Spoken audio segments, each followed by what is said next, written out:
I just saw Knives Out. It was real fun. I got caught up in the intrigue and in the story, but unlike a lot of people probably, I was watching the legal issues, and there were a lot of them. So unfortunately, the person that helped the THROMBY'S the least was their attorney. And these are 6 things that I would have done differently if I was representing their interests. Number 1, technically, Harlan created what's called a holographic will. And in most states, a holographic will is valid, but a holographic will has to comply with certain requirements. And his will was typed. A holographic will has to be 100% in your own writing. And if it's not 100% in your own writing, then it requires that you have witnesses. Obviously, he didn't have witnesses when he did his will, because if he did, they would have called them in to be able to testify or to be able to talk to the family. In this case, there was no witnesses. So his holographic will wouldn't have been valid and wouldn't have held up in court unless it was 100% in his own handwriting. Number 2, in a lot of states, a caregiver for a senior is automatically considered to have exercised undue influence over their charge if they're put into a testamentary instrument like a will.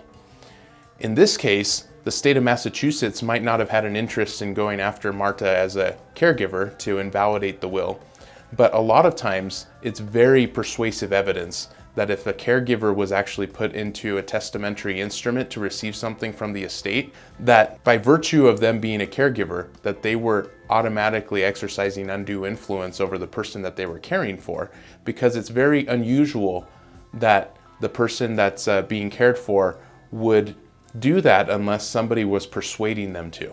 Number 3, when the THROMBY'S met with their attorney and he described to them the options that they had for contesting the will, he did a very half-hearted effort in explaining to them what options they really had. He talked about how undue influence would require a strong case, but he didn't get into whether there was any undue influence. He talked about how testamentary capacity, if it's proven, is enough to prove that he executed a valid will, but he didn't talk about whether the will itself was valid. And in regards to testamentary capacity has to be in existence at the time that he actually signed the documents. Now, he signed it a few weeks before all the events of the movie. We don't know exactly what state of mind he was in, but we do know that he was constantly under the influence of drugs, morphine to be specific. And anybody who's under that kind of influence from their caregiver may or may not have been in the right mind when they signed the documents. If there were no witnesses to prove that he actually was in his right mind when he signed those documents, then there's no way to know whether he had testamentary capacity, and that's enough grounds to be able to contest it, even though they might not have enough evidence to prove that he had capacity. The person trying to enforce the will is the one that has to prove that he had capacity. So it would be Marta's job to prove that Harlan actually had capacity to sign the document. Number 4, the movie talks a lot about the Slayer rule.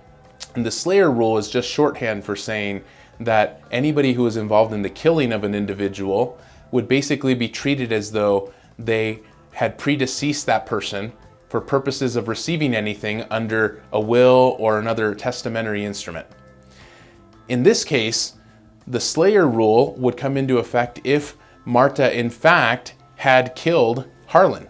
But the thing to remember is that in a civil case, you don't have to have 100% evidence, or what's called evidence beyond a reasonable doubt, to prove that she actually killed him.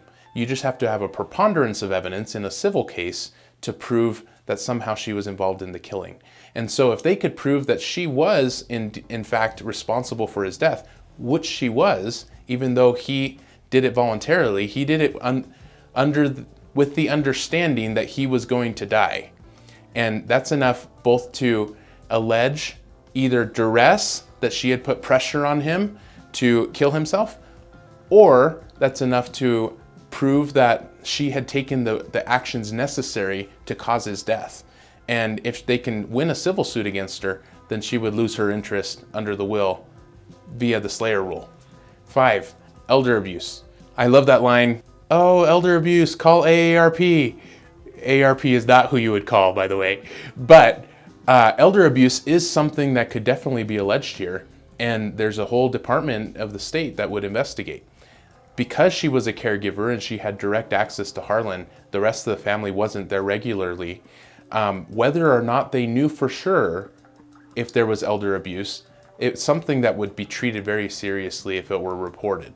And at the end of the day, the fact that somebody who's not a family member, who would have no financial interests in the estate other than the fact that he put her in his documents, is very strong evidence for potential financial exploitation of the elderly or financial elder abuse.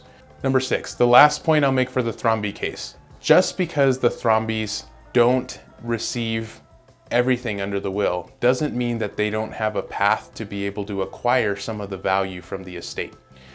So for example, Harlan had one of his children that was running his publishing company, and that's where the majority value of the estate was. That company should have corporate documents that govern the actual transfer of the interest in the company. If he didn't have a buy-sell agreement, or if he didn't have corporate documents stating what would happen with the company, then it would be part of the probate estate and it would be part of his will.